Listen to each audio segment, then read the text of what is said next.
Hello friends, ఈరోజు video వచ్చేసి హోలీ దండల గురించి. హోలీ అనగానే మనకు ముందుగా గుర్తుకు వచ్చేది కలర్స్ తర్వాత గుర్తుకు వచ్చేది హోలీ దండలు. హోలీ దండలు అన్ని చోట్ల సెలబ్రేట్ చేసుకోరు, కొన్ని ప్లేసుల్లో మాత్రమే ఇలా చిన్నపిల్లలకి వేసి సెలబ్రేట్ చేసుకుంటూ ఉంటారు.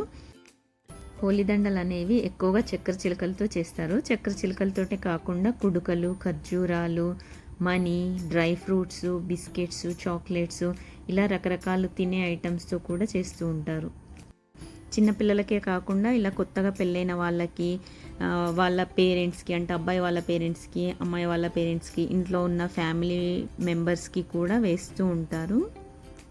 చిన్నపిల్లలకైతే అలా చక్కెర చిలుకలు వేయడం వల్ల వాళ్ళ మాటలు అన్నీ చక్కెరలాగా ఉండాలి అని చెప్పేసి వేస్తూ ఉంటారంట. ఇక్కడ నా దగ్గర ఉన్న కొన్ని కలెక్షన్ ఫొటోస్ నేను ఇక్కడ అటాచ్ చేశాను. ఇక్కడ చాలా వెరైటీస్ ఉన్నాయి.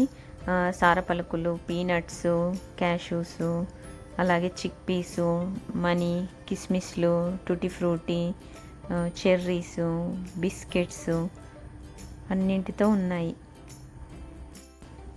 కొన్నింటిని మనం అలాగే దండల్లాగా కుచ్చుకోవచ్చు, కొన్నింటిని మాత్రం మనం నానపెట్టాలి. అంటే వాటర్లో నానపెడితేనే అవి మెత్తగా అవుతాయి కదా, అలా మెత్తగా అయినప్పుడు మాత్రమే కుచ్చుకోవాలి.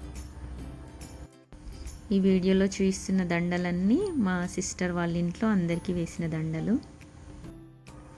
ఇలా నా దగ్గర ఉన్న కలెక్షన్ అన్ని చూసి ఎంజాయ్ చేయండి. Thank you for watching.